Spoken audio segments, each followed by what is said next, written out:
Dans ma vie professionnelle, je m'occupe d'analyser les caractéristiques spécifiques du son, l'analyse des rumeurs enregistrées en TCI et la vitalité des voix enregistrées, ainsi que l'analyse de la qualité des ambiances.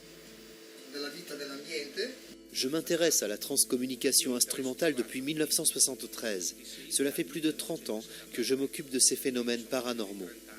En 2000, nous avons fondé, Daniel Gula et moi-même, le laboratoire de Bologne pour étudier scientifiquement les processus de la transcommunication. Nous avons affaire à un phénomène à la fois très riche en témoignages, mais aussi riche en expérimentateurs qui s'attaquent au phénomène de façon émotionnelle, cherchant avant tout à se consoler de la perte d'une personne chère. Nous avons préféré donner une dimension plus spécifique à l'étude du phénomène des voix obtenues en TCI en s'appuyant sur l'analyse scientifique.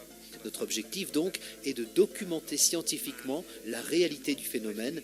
Nous ne nous intéressons absolument pas à sa provenance. Intéressons-nous à cette voix. Nous pouvons voir comment elle est constituée.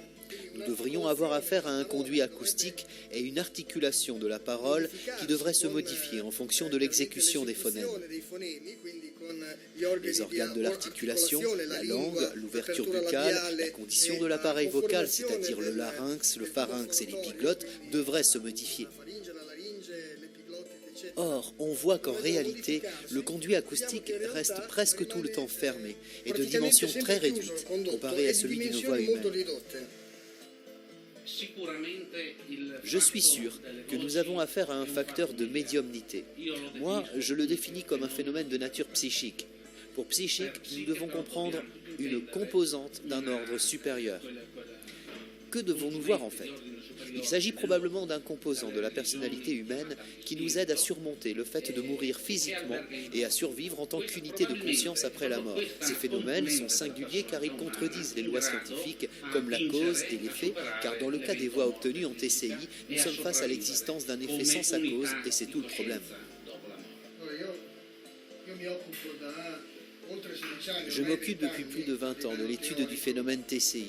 Depuis 10 ans, je m'occupe également d'accumuler des connaissances techniques et audio de manière plus ponctuelle sur l'aspect technique. Je cherche à analyser la structure de ces sons qui sont anormales au regard des sons habituellement enregistrés dans des conditions de voix normales.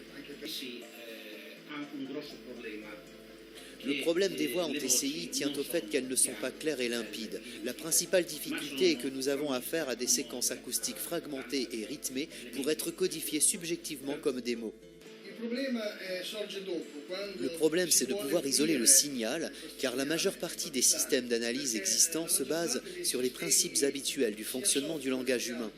Or, dans le cadre des voix obtenues en transcommunication, ces voix microphoniques sont principalement des rumeurs et qu'il est très difficile par conséquent d'en extraire le sens, car les voix se structurent par rapport à la rumeur elle-même.